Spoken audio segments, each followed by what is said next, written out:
Welcome to this journey through one of the most disturbing cases recorded in the history of Arizona. Before we begin, I invite you to leave in the comments where you're watching from and the exact time you're listening to this narration.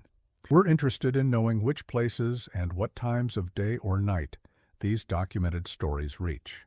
The year was 1879, Tombstone, Arizona Territory, a mining boomtown born from silver strikes, where fortune seekers arrived daily with dreams gilded in precious metal. But beneath the familiar tales of gunfighters and gambling halls lies a darker chronicle, one that remained buried in courthouse basements and newspaper archives until a history student uncovered fragments of it in 1964. What follows is the documented account of the Pierce sisters and the shadow they cast over Tombstone's early days, a shadow longer and darker than any mine shaft that punctured the Arizona earth. March 18, 1879. The stagecoach from Tucson arrived carrying two women dressed in black. Their arrival barely warranted notice in a town accustomed to newcomers, but several witnesses would later recall the sisters' peculiar demeanor. Eleanor Pierce, 32, and her younger sister Abigail, 28, descended from the coach with minimal luggage and faces partially obscured by modest veils. According to the stage driver's later testimony, they spoke little during the journey, responding only when directly addressed. The driver, Samuel Ketchum, noted in a statement given to the Tombstone Historical Society in 1925, shortly before his death, most folks heading to Tombstone in those days were full of questions about the mines, the opportunities, the dangers. The Pierce women asked nothing. They sat straight back the whole journey, even through the roughest stretches. The younger one, she watched the landscape pass like she was memorizing it. The older one just kept writing in a small leather book. I remember thinking they didn't seem like the usual sort coming to try their luck. The sisters took rooms at Mrs. Kingsley's boarding house on Allen Street, paying 3 months in advance with gold coins that the landlady would later describe as worn smooth, like they'd passed through many hands. Within a week, they had leased a small adobe structure on the eastern edge of town, converting the front room into what they called a ladies' sundry and notion shop. The back rooms remained private, with curtains drawn and a newly installed lock on the connecting door. Mrs.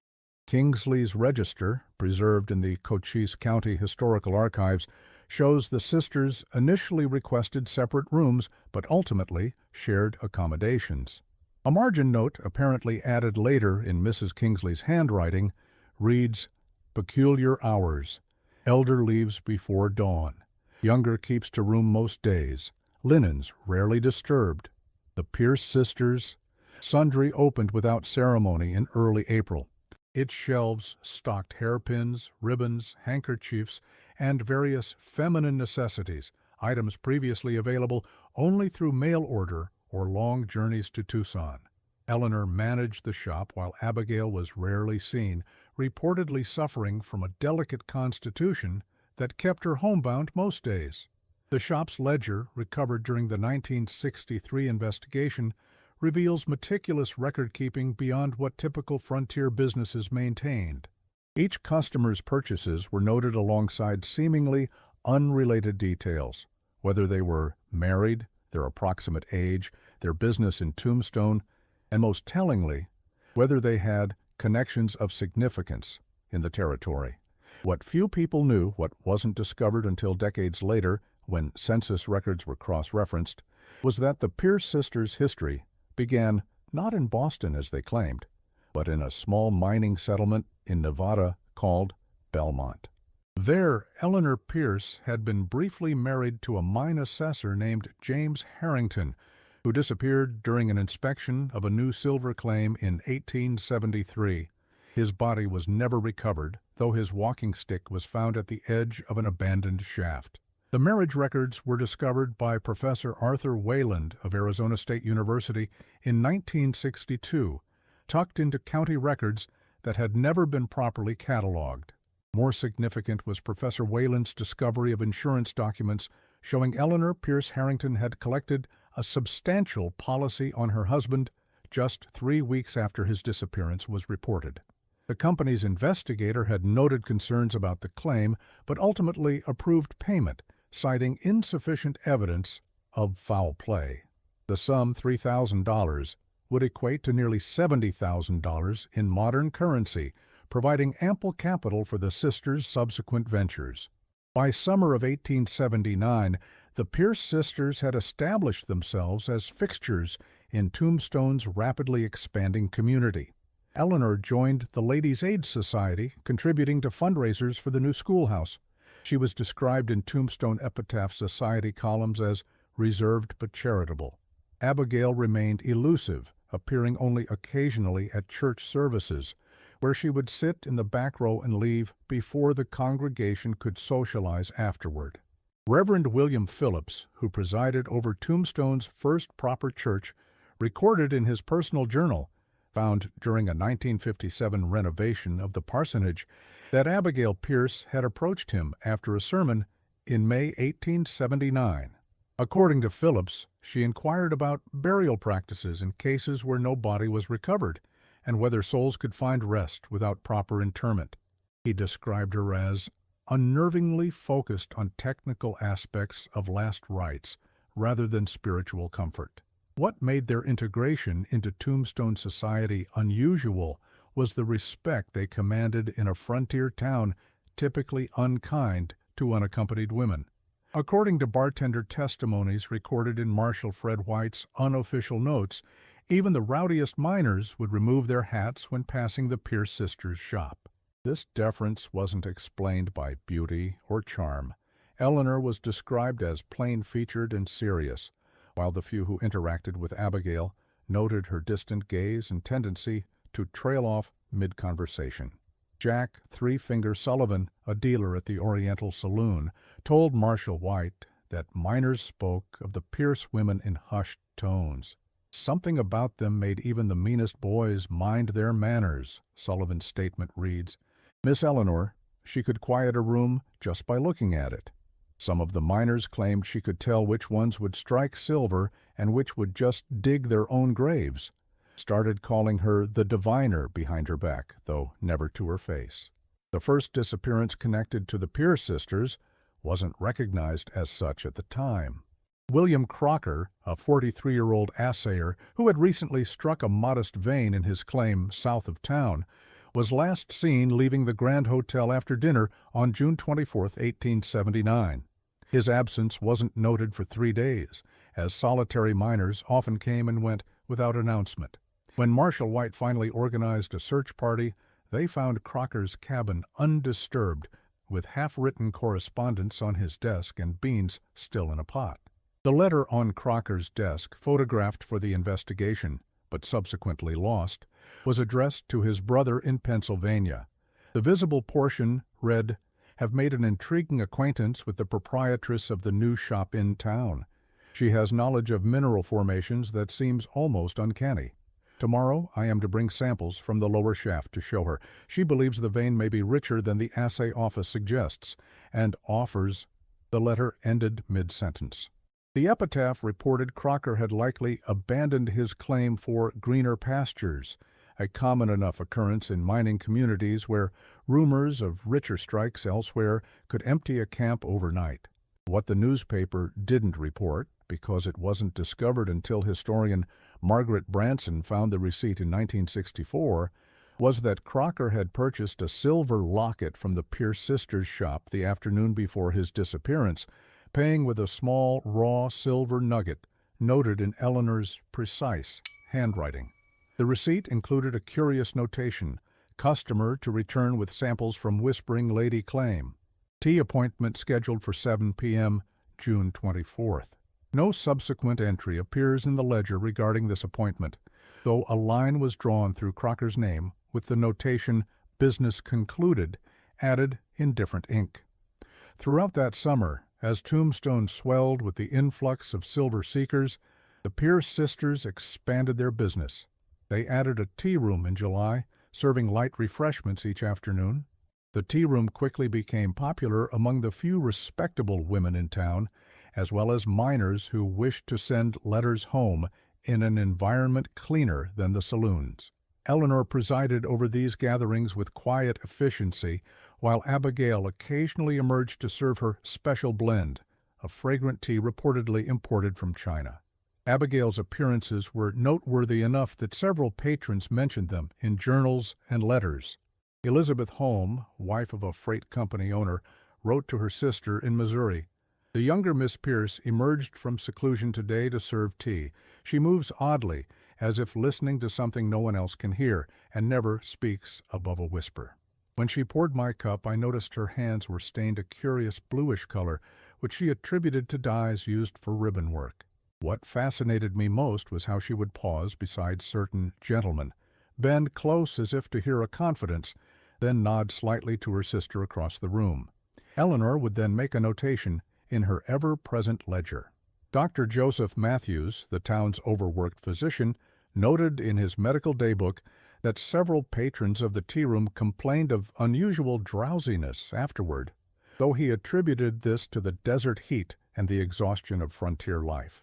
His notes, preserved in the Arizona Historical Society archives, show he prescribed no treatments, considering the matter unremarkable.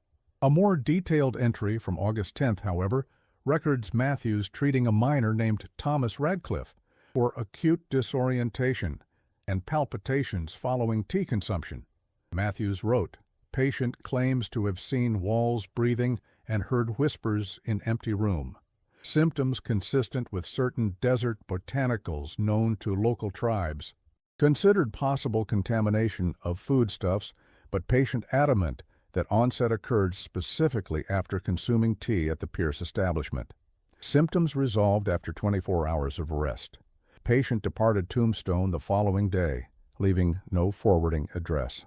By August, the sisters had hired their first assistant, 17-year-old Sarah Miller, who had arrived in Tombstone with her father, only to lose him to typhoid 2 weeks later.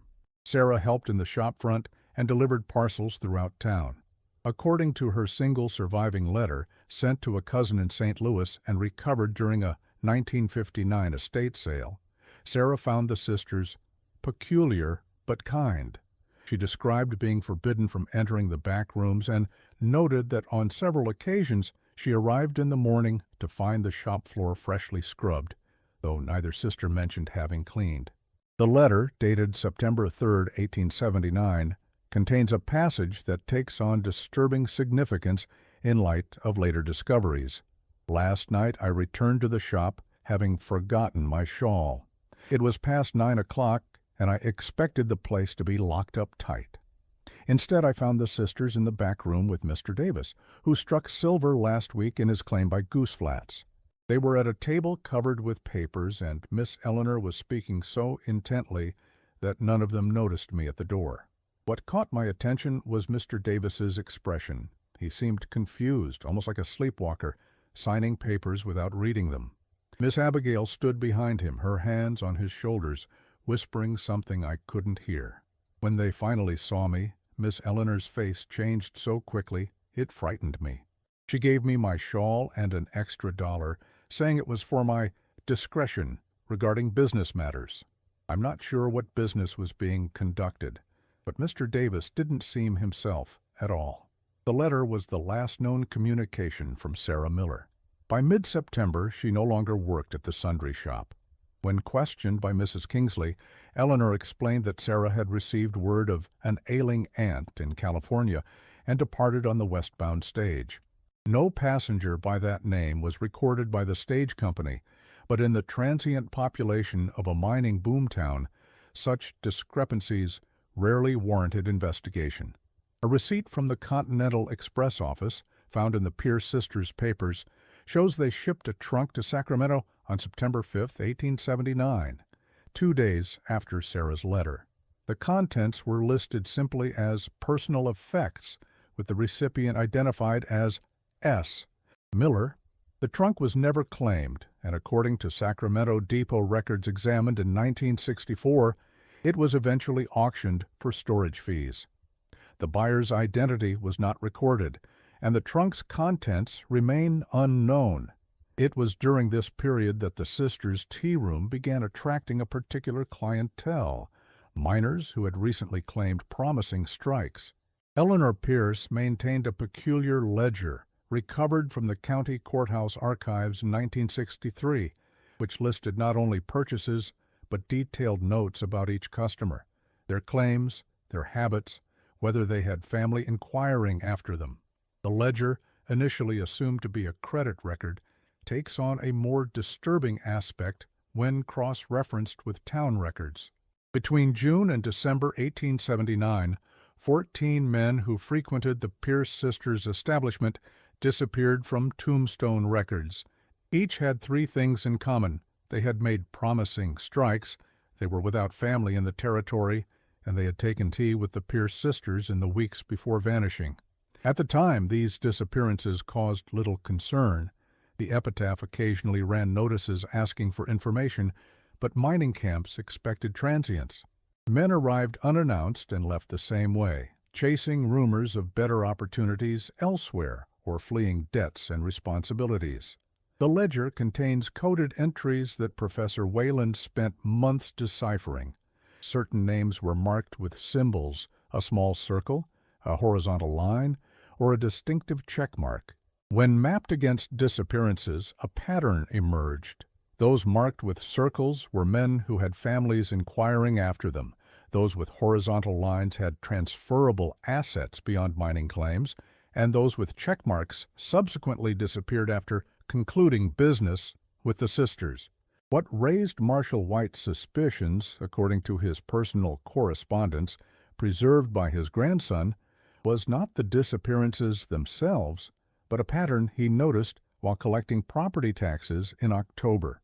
Several abandoned claims had been legally transferred to P&P Mining Interests, a company registered to Eleanor and Abigail Pierce. When questioned, Eleanor produced immaculate bills of sale, each signed and witnessed according to territorial law. The marshal noted his concerns to Justice of the Peace Wells Spicer, but with no evidence of wrongdoing and the transactions appearing legitimate, no action was taken. White's letter to Spicer, dated October 17, 1879, merely states, "The frequency with which the sisters acquire interests from men no longer in residence strikes me as unusual, though I can identify no impropriety in the arrangements." Later investigation would reveal that the witnesses to these transactions were consistent. The same three names appeared on multiple documents. When Wayland attempted to locate these individuals in the 1960s, he found no record of them in Arizona Territory Census data or business directories. The implication was disturbing. The sisters may have fabricated witnesses for legal documents, a sophisticated level of fraud unusual for the frontier era. November brought the first frost to Tombstone, and with it, a new development at the Pierce establishment. The sisters began offering private consultations in a curtained alcove at the rear of the tea room. According to Harriet Collins, wife of the town banker, these consultations involved Eleanor reading tea leaves while Abigail stood silently behind her sister, occasionally whispering in her ear, "Mrs." Collins, in an interview conducted for the Tombstone Historical Preservation Society in 1938, recalled that her reading had been unsettlingly accurate, predicting both a financial windfall and a health scare, both of which came to pass within months. Mrs. Collins, then in her 80s, added a detail not included in the official transcript, but noted by the interviewer in personal papers. "What disturbs me still, after all these years, is what I saw when leaving the shop that day. Through a door left slightly ajar, I glimpsed Miss Abigail alone in a back room. She was bent over what looked like a medical bag, preparing a syringe with practiced movements. Our eyes met briefly through the gap, and her expression, blank, cold, entirely at odds with the meek woman who had stood behind her sister minutes before, gave me such a chill that I hurried home without my purchases. When I returned the next day, Eleanor had an explanation ready. Her sister suffered from a heart condition requiring regular medication. I accepted this, as one does.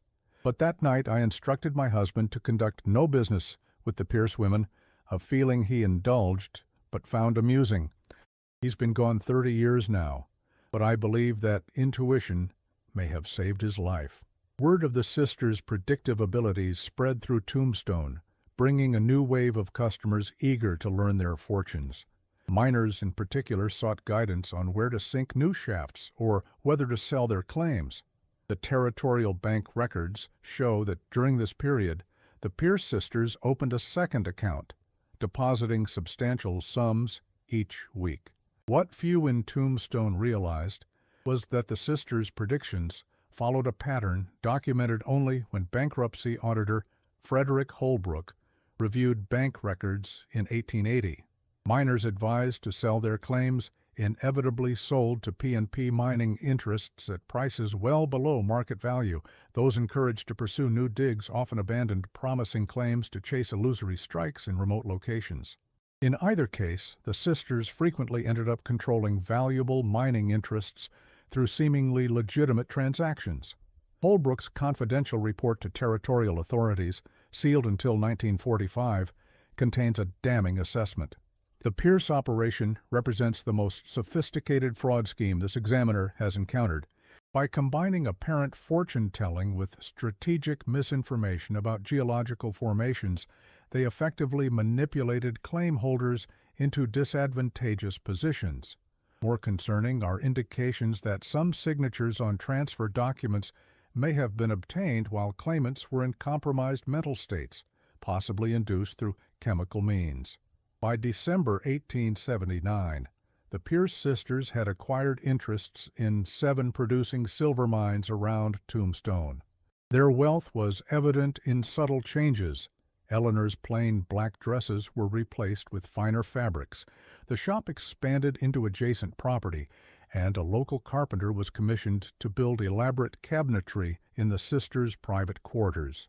According to his bill of service, preserved in the Arizona Pioneer Historical Society collection, the cabinetry included unusual requirements for compartments beneath the floorboards, sealed with brass fixtures.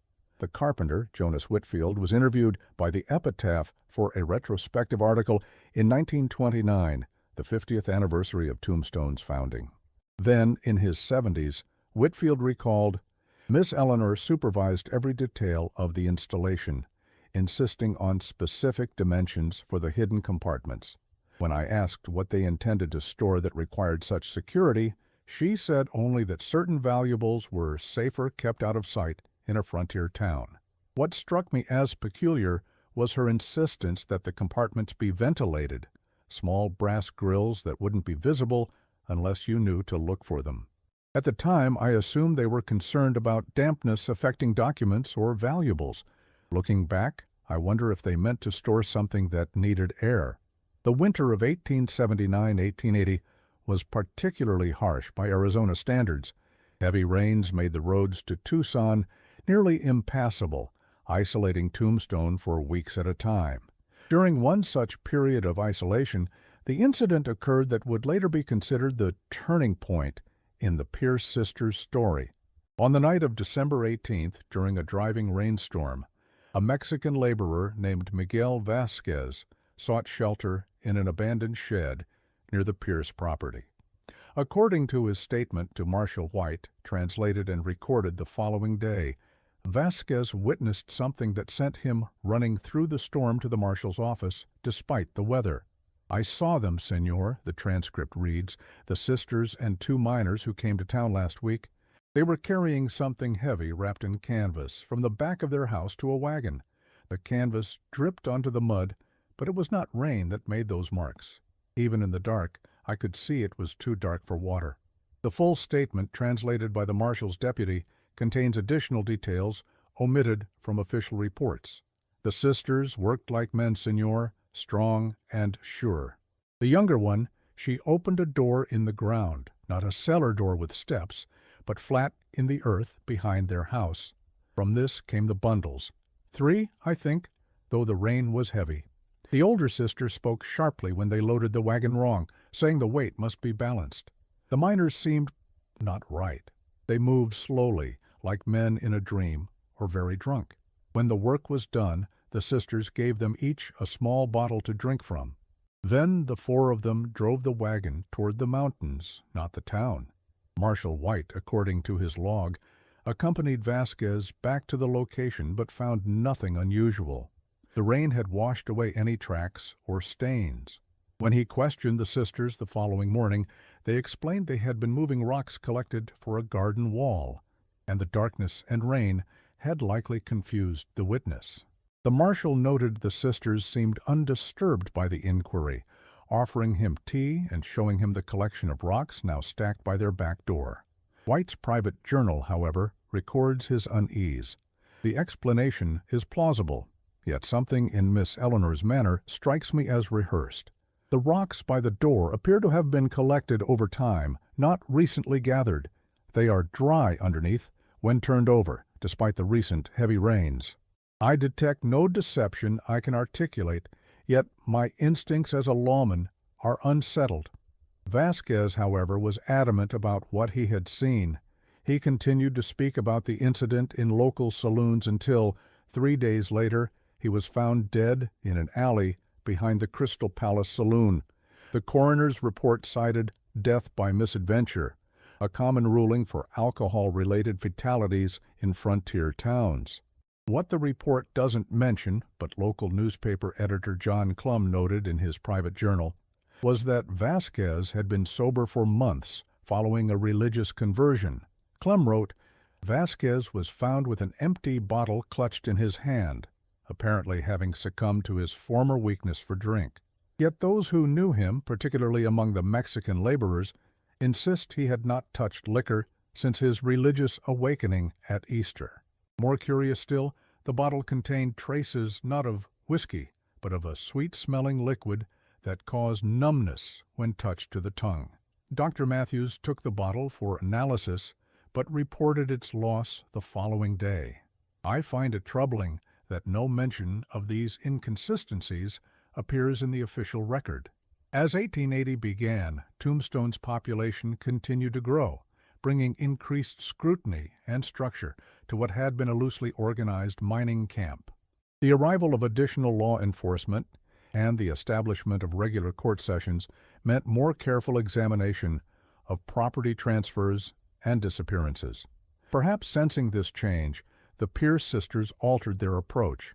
In January, they announced the closure of their tea room for renovations. When it reopened in February, the private readings had been discontinued.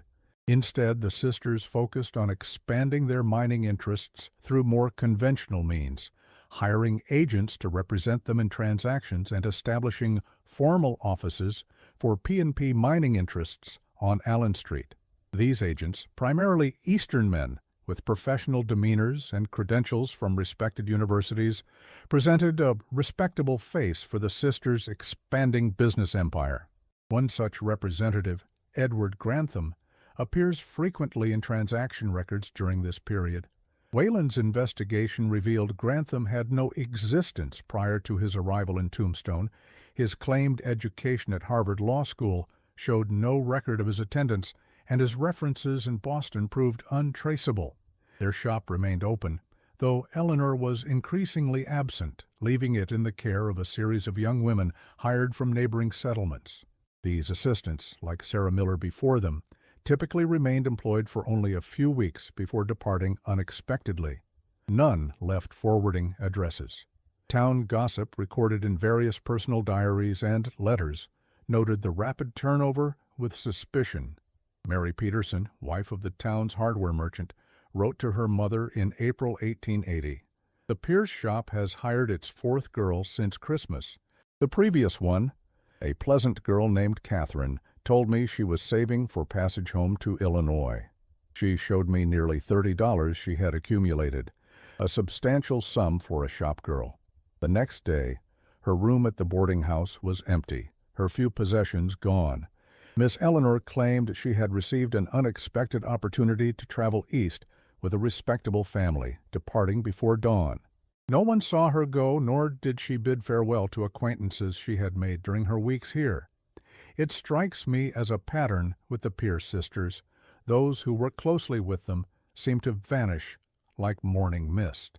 The first substantial challenge to the sisters' operations came in March 1880, when James Parker, brother of Thomas Parker, a miner who had disappeared the previous November after selling his claim to the sisters, arrived from San Francisco seeking information. According to Epitaph reports, Parker had received a letter from Thomas shortly before his disappearance, mentioning a promising strike and plans to return east with his earnings. The letter, postmarked from Tombstone, directly contradicted the bill of sale, showing Thomas had sold his claim for a modest sum. Parker's persistence, unusual in a community accustomed to transience, created the first public questioning of the sisters' business practices. His open inquiries at saloons and boarding houses produced conflicting accounts of his brother's last known movements. Several witnesses recalled Thomas Parker taking tea with the Pierce sisters the day before his disappearance. One reported seeing him leave the shop appearing disoriented, supported by Eleanor Pierce, who explained to concerned onlookers that the heat had affected him. Marshal White, now joined by newly arrived Deputy U.S. Marshal Virgil Earp, launched a more thorough investigation. They discovered that 5 of the men who had sold claims to the Pierce sisters had written similar letters to family members, each indicating plans that contradicted their subsequent actions. More troubling, none of the men could be traced beyond Tombstone. Stage manifests showed no record of their departure. Neighboring settlements reported no new arrivals matching their descriptions. Earp's report to federal authorities, preserved in U.S. Marshal Archives, details his growing suspicions. The pattern suggests something beyond ordinary fraud. These men did not simply sell claims under value. They vanished entirely, leaving behind personal effects and, in some cases, unclaimed funds in local banks. While frontier life is precarious and disappearances not uncommon, the concentration of such cases around a single business entity warrants deeper scrutiny. The marshal's investigation might have proceeded further had it not been for the event that would come to dominate Tombstone's early history: the discovery of the tough-nut silver vein, which created a frenzy of new mining activity and speculation. With the town's population doubling within weeks and claims changing hands hourly, the disappearances of a few solitary miners months earlier became a low priority. Through the spring and summer of 1880, the Pierce sisters continued their mining operations without incident. Eleanor became a recognized figure in Tombstone business circles, making sizable donations to the new church and school. Abigail remained reclusive, though witnesses occasionally reported seeing her at dawn, walking the perimeter of the sisters' property, pausing at certain spots as if in contemplation or memory. Martha Somerville, whose house overlooked the Pierce property, described these walks in a letter to her daughter. The younger Miss Pierce performs what appears to be a ritual each morning before sunrise. She walks the boundaries of their land, stopping at 7 specific points where she kneels briefly. At each stop she appears to sprinkle something on the ground from a small pouch. Once, when the wind shifted, I detected an unusual odor, medicinal, almost metallic. After completing the circuit, she returns inside, and minutes later, chimney smoke rises, though the hour is too early for normal cooking fires. The turning point came not through law enforcement, but geology. In August 1880, unprecedented rainfall caused significant flooding in several mines, including 3 owned by P&P mining interests. Workers pumping water from the Morning Star mine, located 4 miles southeast of town, made a grim discovery in a horizontal shaft that had previously been sealed off as unproductive. The official report, filed by Mine Inspector Gerald Hammond and preserved in territorial records, states only that human remains were discovered in circumstances suggesting foul play. The epitaph, typically detailed in its crime reporting, mentioned the discovery only briefly, noting that Marshal White had ordered the shaft sealed and placed under guard pending investigation. What neither document reveals, but was recorded in a sealed deposition later found in Judge Wells Spicer's personal papers, was that the remains included those of 3 individuals, each with hands bound by distinctive silk cords matching materials sold in the Pierce sisters' shop.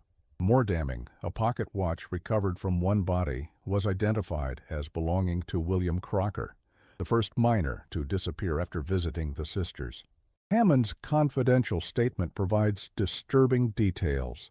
The bodies were in varied states of decomposition, suggesting they were deposited at different times over several months. All three had been bound in a similar manner, hands secured behind backs with what appear to be high-quality silk cords, dyed a distinctive indigo color. One victim's mouth contained traces of a substance Dr. Matthews believes to be derived from certain desert plants known for their narcotic properties. Most unsettling was the precision of the fatal wounds. Each victim had been dispatched with a single puncture to the base of the skull, the kind of clinical efficiency one might expect from someone with medical knowledge rather than a crime of passion or robbery gone awry. Marshal White moved quickly but discreetly. Rather than making immediate arrests, he ordered surveillance of the Pierce sisters while gathering evidence from their various properties. According to his log, deputies observed unusual nighttime activity at both the shop and the sisters' home during this period. On multiple occasions, lights were seen moving in patterns, suggesting the inhabitants were searching for something beneath the floors. Deputy Marshal Earp's observation notes from August 29, 1880, record, between midnight and 3 a.m., observed continuous movement inside Pierce residence. Shadows visible through curtains indicate focused activity in northeast corner of main room. Location corresponds with built-in cabinetry visible during previous official visit. At approximately 2:15 a.m., Eleanor Pierce emerged briefly to check surroundings, carrying what appeared to be rolled documents. She returned inside without securing additional items from outbuildings or wagon. Activity suggests preparation for departure or relocation of significant items. On September 3, 1880, as White prepared to request arrest warrants, Eleanor and Abigail Pierce sold their business interests to a consortium of Tombstone investors, liquidated their bank accounts, and departed on the evening stage to Tucson.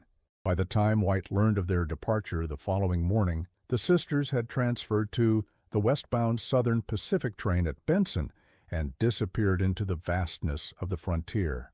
The telegraph operator in Benson later reported that Eleanor Pierce had sent 2 messages before boarding the train, one to Sacramento and one to Denver. The contents of these telegrams were never recorded, but subsequent investigations suggested the sisters had prepared escape routes and alternative identities well in advance of their hasty departure. The subsequent search revealed the extent of the sisters' activities. Beneath the floorboards of their home and shop, investigators discovered the personal effects of at least 11 missing miners, watches, letters, claim deeds, and small bags of high-grade ore samples. More disturbing were the ledgers detailing each man's habits, property, and connections, or lack thereof, in Tombstone. Pages marked with red ink indicated those who had concluded business with the sisters. Among the recovered items was a journal written in a cryptic shorthand that took Professor Wayland months to decipher. The decoded text revealed a methodical approach to victim selection and disposal that chilled even the experienced historian. One entry read, "Subject C exhibits optimal characteristics, recently productive claim, no family correspondence in 6 months, solitary habits, and sufficient physical health to appear capable of sudden departure. First T administered August 12th with mild results, second scheduled for August 15th with increased concentration. If response favorable, acquisition of Whispering Lady claimed to proceed on August 17th, followed by transfer to secondary location. A. To prepare eastern shaft according to established protocol. The most unsettling discovery came from chemical analysis of residue found in teacups and kettles from the sisters' private quarters. Dr. Matthews, assisted by a pharmacist from Tucson, identified traces of several substances derived from desert plants known to the local Tohono O'odham people, plants that could induce confusion, suggestibility, and eventually heart failure when administered in specific combinations over time. The pharmacist's report notes, the principal compound appears to be derived from Datura wrightii, locally known as sacred thornapple, combined with extracts from several desert fungi. When prepared according to the method described in the recovered notebooks, This mixture would induce a state of high suggestibility, followed by anterograde amnesia. The subject would comply with instructions, but retain no memory of doing so. The secondary compound, apparently administered to concluded subjects, contains concentrated extracts that would cause respiratory depression and cardiac arrest, leaving minimal post-mortem indications distinguishable from natural death. Despite a territory-wide alert and substantial rewards offered by both the territorial government and mining companies who had purchased claims from P&P mining interests, the Pierce sisters were never apprehended. The last confirmed sighting came from a Union Pacific conductor who recalled two women matching their description disembarking in Sacramento in late September 1880. After that, the trail went cold. The case might have faded entirely from memory had it not been for a curious footnote discovered by Professor Wayland during his 1962 research. While examining property records in Virginia City, Nevada, he found that a mining supply company established in 1881 was registered to an E, Harrington and Sister. The company prospered briefly during a minor silver boom, then disappeared from records by 1883. The timing and initials suggested Eleanor might have reverted to her married name from her brief Nevada marriage. Further investigation by Wayland revealed a pattern of similar businesses established in mining communities across the West between 1881 and 1896, in Colorado, Montana, and as far north as British Columbia. Each followed the same model, established by two sisters operating for 18 months during promising strikes, then abruptly sold when questions about missing miners began to surface. A Denver newspaper from 1883 contained a society column mentioning the distinguished Harrington sisters, lately of California, who have opened a ladies' fine goods establishment catering to the wives of successful mining investors. The accompanying photograph, though grainy, shows two women whose features bear striking resemblance to Eleanor and Abigail Pierce. The article notes their participation in charitable events and their knack for predicting which mining ventures will prove most successful. Police records from Leadville, Colorado, dated 1885, contain a report of a miner's wife expressing concern about her husband's business dealings with two sister proprietresses of a mining investment concern. According to her statement, her husband became uncharacteristically secretive after taking tea with the women and, subsequently, transferred his profitable claim to their company before disappearing. The investigating officer noted the similarity to previous cases, but found no evidence of foul play. The report concludes with a notation that the sisters had left town before they could be formally interviewed. The final trace of the Pierce sisters emerged not in business records, but in a death notice published in a Seattle newspaper in 1903. It reported the passing of Eleanor Harrington, proprietress of a ladies' boarding house, survived by her sister Abigail, who would continue the business. The brief obituary noted that Miss Harrington had been a pioneer of the Western Territories, having engaged in various enterprises throughout the region during its development. Seattle police records, examined by Wayland during a 1965 follow-up investigation, contain an interesting footnote to this final chapter. In February 1903, a resident of the Harrington boarding house, a retired mining engineer named George Collins, had approached authorities with vague suspicions about the establishment. According to the report, Collins claimed to have recognized Eleanor from his time in Leadville, where he had worked a claim adjacent to one acquired by the sisters under a different name. Before a formal statement could be taken, Collins suffered what the examining physician described as apoplexy of sudden onset, dying within hours. The investigation was closed without further action. No further record of Abigail Pierce has ever been located. The boarding house in Seattle changed hands in 1905, purchased by a corporation with no clear connection to previous owners. City directories show no trace of Abigail after that date. A single tantalizing clue appeared in 1908, when a woman matching Abigail's description registered at an upscale San Francisco hotel as Mrs. A. Harrington, widow. She deposited a sealed trunk in the hotel's secure storage facility, with instructions it should be opened only upon her death. After staying 3 nights, she checked out and was never seen again. The hotel eventually sold the unclaimed trunk at auction in 1915. The purchaser, according to the auctioneer's records, was a woman who identified herself only as a relative of the owner. The contents were never publicly documented. The full extent of the Pierce sisters' activities may never be known. Comparing reports of missing minors with the sisters' movements suggests they may have been responsible for as many as 30 disappearances across the Western Territories. The value of the mining interests they acquired and sold over 2 decades would exceed $2 million in modern currency, a fortune built on calculated predation. What distinguished the Pierce sisters from other frontier predators was their methodology. Unlike the outlaw gangs who relied on direct violence, the sisters constructed an elaborate system combining fraud, pharmaceutical knowledge, and psychological manipulation. They identified victims through careful observation, cultivated their trust through legitimate business interactions, and eliminated them only when legal documentation had been secured for their assets.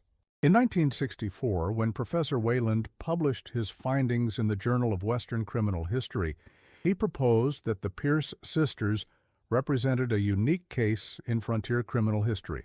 Female serial killers who operated not from passion or madness, but cold economic calculation, targeting victims based on their assets and lack of connections rather than any personal characteristics. The sisters appear to have recognized an opportunity in the chaotic environment of mining boomtowns, Wayland wrote. In communities where men regularly vanished, whether through accident, violence, or simple relocation, additional disappearances raised few alarms if managed carefully. By establishing themselves as respectable business women rather than saloon girls or dancers, they positioned themselves to interact with minors who had achieved some success while avoiding the scrutiny applied to women in less reputable professions. Most ingeniously, they weaponized period attitudes about female capabilities. Few suspected them of outright murder precisely because such calculating violence was considered beyond feminine nature. Forensic psychologist Dr. Elizabeth Rayner, reviewing the case for a 1967 study of female criminal psychology, noted several patterns consistent with what would later be defined as psychopathic behavior. The Pierce sisters exhibited the hallmarks of predatory psychopathy: careful victim selection, elaborate preparation, absence of emotional arousal during the acts, and complete lack of remorse, as evidenced by the repetition of their crimes across multiple jurisdictions. What makes their case particularly significant is the sisterly partnership. While male-killing partnerships often involve a dominant and submissive participant, the evidence suggests the Pierce sisters operated as equals, each with defined roles in their shared enterprise. The Tombstone courthouse basement still holds the physical evidence of their crimes, the ledgers, personal effects, and chemical residue reports, preserved in acid-free containers by archivists who recognize their historical significance. The Morning Star mine where the bodies were discovered was abandoned after the silver played out in 1886. Its entrance collapsed during an earthquake in 1890, sealing whatever other secrets it might have contained. In 1966, a University of Arizona archaeological team attempted to excavate sections of the Pierce sisters' property, hoping to determine if additional victims might have been buried on site.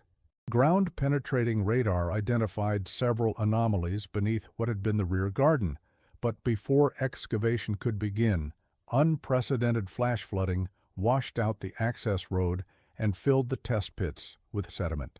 The project's funding expired before work could resume, and subsequent development of the area has made further investigation impossible. Occasionally, visitors to Tombstone ask about the small adobe building at the eastern edge of the historic district, a structure that has housed various businesses over the decades but never seems to prosper for long. tour guides rarely mention its original occupants. The Pierce sisters have been overshadowed in local lore by more flamboyant figures, the Earps, Doc Holliday, and the gunfight that would occur a year after the sisters fled. But those who know where to look can still find traces of their presence. In the old cemetery, a small, unmarked section contains 5 graves, bodies discovered in various mine shafts after the sisters' departure, men whose names were never determined but whose deaths fit the sisters' pattern. Local tradition holds that on certain nights, the sound of a teacup being gently tapped can be heard near these graves, as if someone is trying to stir sugar that refuses to dissolve. The most thoroughly documented victim was William Crocker, whose brother maintained pressure on territorial authorities long after the sisters' disappearance. His persistence resulted in the most complete investigation of any single case. The watch recovered from the Morning Star mine was positively identified through a distinctive inscription marking his graduation from a Philadelphia assaying academy. His brother collected the personal effects recovered from the sisters' hidden compartments, including letters, a daguerreotype of their parents, and a small leather pouch containing raw silver samples from his claim. What the official report doesn't mention is the final item returned to the family, a small silver locket purchased from the Pierce shop the day before Crocker's disappearance. According to family correspondence preserved in the Historical Society archives, when the locket was opened, it contained not a memento or portrait, but a small paper bearing Eleanor Pierce's handwriting. Concluded September 1879. The date corresponded with the estimated time of death, based on the body's condition. Perhaps the most unsettling aspect of the Pierce sisters' story is not what we know, but what remains hidden. If Professor Whalen's theory about their continued operations is correct, dozens of bodies may lie undiscovered in abandoned mines across the West, men whose disappearances were attributed to the hazards of frontier life, their assets quietly absorbed by 2 women who understood that in a land obsessed with gold and silver, the most valuable currency was trust. Their methods raised disturbing questions about conventional frontier justice systems. While male criminals were hunted by posses and subject to spontaneous vigilante action, the Pierce sisters operated in plain sight, protected by period assumptions about female capability and temperament.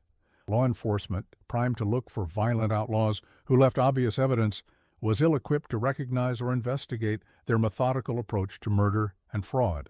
The territorial records of Arizona, Nevada, and other western states undoubtedly contain more fragments of their story, waiting for someone with the patience to connect scattered threads across dusty archives. But even those documents can tell us only what was recorded, the official face of crimes committed in plain sight, disguised as legitimate business. What we may never know is what transpired in those private moments in the curtained alcove of the tea room, when miners laid their futures in the hands of women who read not just tea leaves, but the vulnerability in men's eyes. What promises were made, what dreams exploited, what last moments of confusion experienced as trusted tea turned bitter on the tongue, and the sisters waited patiently for their business to conclude. Their partnership remains equally mysterious. No personal correspondence between the sisters has ever been found. No evidence of how they planned their operations or divided their responsibilities.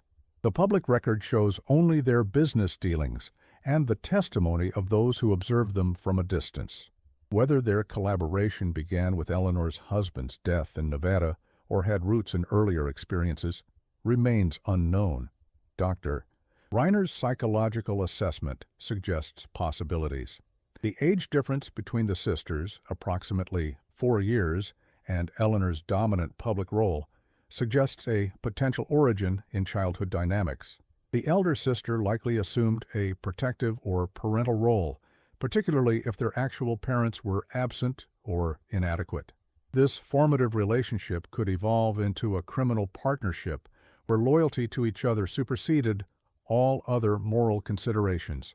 The younger sister's reported delicate constitution may have been genuine, a strategic fiction, or some combination, creating a division of labor where Eleanor managed public interactions while Abigail handled aspects requiring privacy. In 1968, the last known artifact connected to the Pierce sisters surfaced at an estate sale in Portland, Oregon. A small wooden box, apparently constructed from the same distinctive cabinetry commissioned for their Tombstone home, contained nothing but 11 mining claim markers, small metal tags with names and dates scratched into the surface. Each name matched a miner who had disappeared in Tombstone during 1879-1880. The collection was purchased by a private collector and has not been publicly displayed. The box contained one additional item that suggests the sisters maintained some form of ritual or trophy collection connected to their crimes. A handwritten note on Pierce & Pierce letterhead listed each victim's name alongside what appeared to be the final words they spoke before concluding business. These ranged from mundane observations about the weather to confused questions about feeling strange. The most disturbing entry, corresponding to William Crocker, read simply, "I believe I've made a grave error in judgment." The history of the American West is built on stories of ambition, lawlessness, and reinvention, themes embodied by the Pierce sisters in their darkest form. While gunfighters achieved immortality through spectacular public violence, Eleanor and Abigail Pierce understood that true power lay in patience, preparation, and the exploitation of trust freely given. Their legacy lives not in dime novels or Hollywood films, but in the spaces between official records, in questions unanswered and bodies undiscovered. Their story represents a different kind of frontier predation, one that exploited not just physical vulnerability, but the social structures and assumptions of the period. In boomtowns where everyone was a newcomer with an unverifiable past, the sisters constructed identities that allowed them to move through respectable society while systematically eliminating those whose prosperity they coveted. Professor Wayland's final assessment, written shortly before his death in 1968, perhaps best captures their historical significance. The Pierce sisters' crimes reveal a shadow narrative of the frontier, one where cunning intellect proved more lethal than quick draws, where the calculating mind could harvest what others risked their lives to discover. In a landscape mythologized through male aggression and physical dominance, they constructed a different kind of power, turning social invisibility into a weapon and transforming conventional assumptions about female capability into their most effective disguise. In Tombstone today, visitors walk past the site of the Pierce sisters' shop without a second glance, their attention drawn to more famous landmarks. The ground they stand on has been built up over decades, new floors laid over old, earth packed down over secrets. What lies beneath remains undisturbed, much like the truth about two women who came to a silver boomtown, dressed in black, carrying little luggage, but departing with fortunes built on precision, poison, and the understanding that in a land where men came to bury their pasts, two women could bury so much more. One final postscript emerged in 1969, too late for inclusion in Wayland's published work. A retired nurse from a San Francisco hospital contacted the University of Arizona after reading about the investigation in a historical journal. She recalled a patient from 1913, an elderly woman admitted with advanced heart disease, who identified herself as Abigail Harrington. During her final days, delirious with fever, the woman repeatedly apologized to people not present, mentioning locations across the West, and insisting, "The tea was Eleanor's method, not mine." According to the nurse's account, the woman died clutching a small silver locket containing a thumbnail-sized daguerreotype of a younger woman in severe black dress. The hospital records confirmed a patient of that name died on March 12, 1913, but listed no next of kin and no disposition of personal effects. Whether this was truly Abigail Pierce in her final days remains unconfirmed, one last mystery in a case defined by calculated disappearances and identities, as changeable as the boom and bust cycle of the silver frontier itself.